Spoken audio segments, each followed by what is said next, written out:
All right, we're on Thursday, February 2nd, and we have a ladder. So again, this is the exact ladder that we had January week 1 on Thursday. Okay, so that's what I mean when I tried to keep all the structures the same.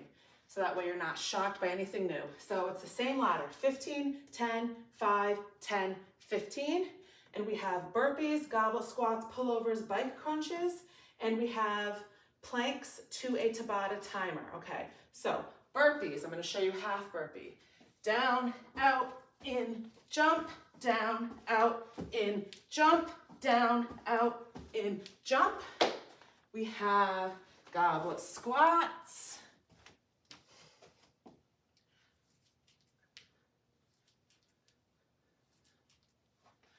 We have pullovers. Ooh.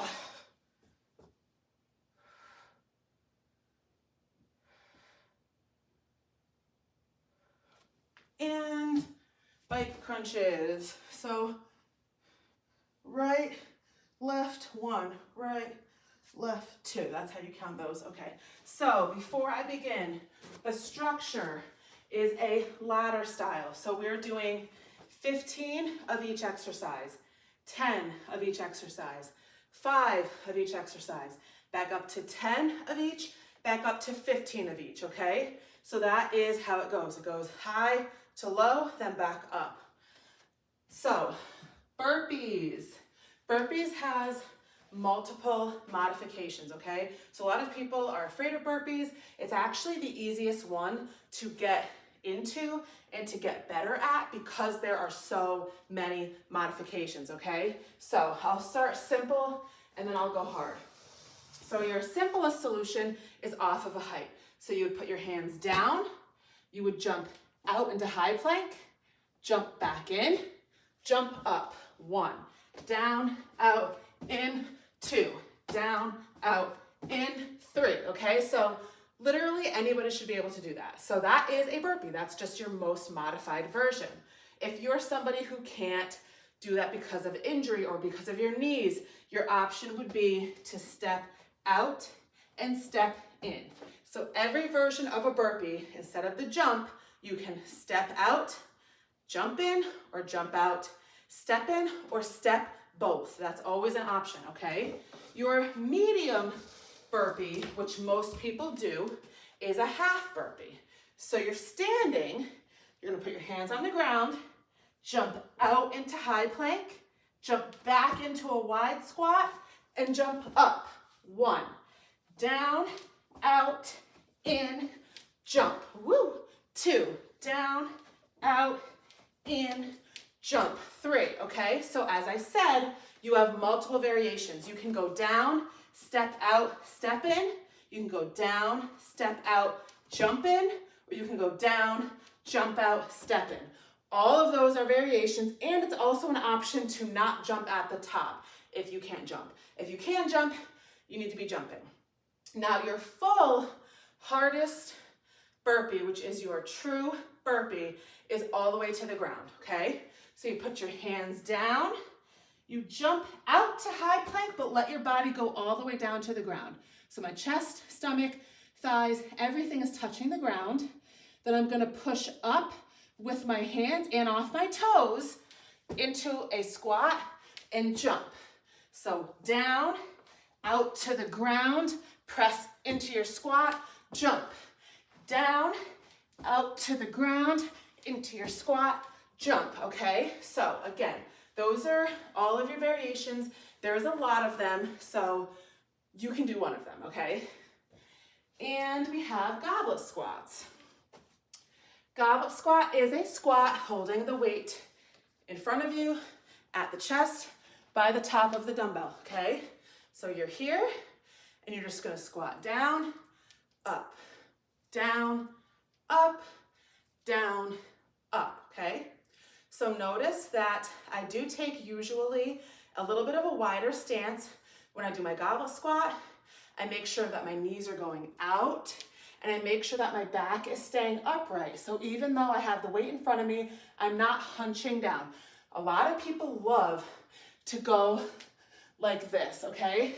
You don't need to do that, number one, But number two, if you are doing it in a weird way, slightly weird, or your weight is heavy enough, it's gonna hurt your lower back. So just don't even get into the habit of doing that. You don't need to fold over, okay? If you can't do a weighted squat, you're gonna do a regular body weight squat. Pullovers, so this is an upper body exercise. You're on the ground, you've got your dumbbell, kind of like when we did our skull crushers, holding each end up over kind of your chest face area, and you're gonna let it go all the way back behind your head, and then you're gonna pull it back in place. 1, all the way back, don't hit the ground. 2, I mean, you can touch the ground, but you don't wanna slam into the ground. Back, pull, all the way back, pull, okay? So when you pull, try to stop somewhere around your chest. You don't wanna come all the way forward, okay? Back, pull, back, pull. That's your pullover. And then bike crunch, I think, was the last one. So like I said, you're gonna count each side. Right, left equals 1. Right, left equals 2, okay? Because otherwise, you wouldn't be doing that many. And it would be not an even number per side. So you're going to have your knees up. You're gonna have your head and shoulders off the ground, and you're gonna have your hands with your fingers lightly touching the back of your head. Do not pull on your head, okay?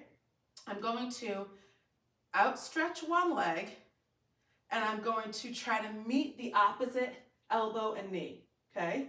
So the same leg that's straight is the same leg that I'm using my elbow, or side, I'm sorry. The same side that my leg is straight is the same side I'm using my elbow to cross, okay? Cross, then switch your legs, and then cross the other elbow.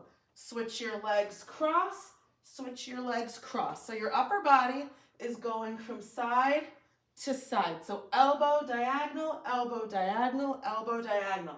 Your legs are going straight bent, switch straight bent, switch straight bent, switch straight bent, okay? And then meet the knee to the elbow, knee to the elbow, knee to the elbow, knee to the elbow. Notice that I'm not flying through these. I'm taking my time. The better you can hit this flat position while you're like this, the more it's working your lower abs, okay? The more that you're bent and the faster that you go, the less it's gonna hit that contraction, okay? So if you're dying and you're getting really tired, the faster actually you go, it's probably gonna burn no matter what if you're at the point of burning, but that's actually, it's using less muscle than when you kind of really stretch out those legs and go slow, okay? Was I gonna say anything else about that? I think that's it. So just a reminder, 1, 2, 3, okay? And if you don't exactly touch your knee to your elbow, that's fine. It's just the twisting motion that you're trying to get. Oh, and then we have a part 2, the Tabata timer. So if you go to your timer app and you go to Tabata timer and you hit start without altering the numbers like we do for our HIIT Tabata timer cardio day, it's gonna be automatically 8 rounds, 20 seconds on, 10 seconds off. That's what a Tabata timer is, okay? So when you hit start, you're gonna just do a plank hold. So I want you to do an elbow plank, which instead of high plank, you just come down to your elbows and you hold. So your butt is not up, your butt is not sunken, nice in the middle, and you're gonna hold. So you're gonna hold 20 seconds, rest 10 seconds. Hold 20, rest 10, hold 20, rest 10 for 8 rounds, okay? So all you need to do is open up your Tabata timer, hit start, and it's already set like that for you, okay?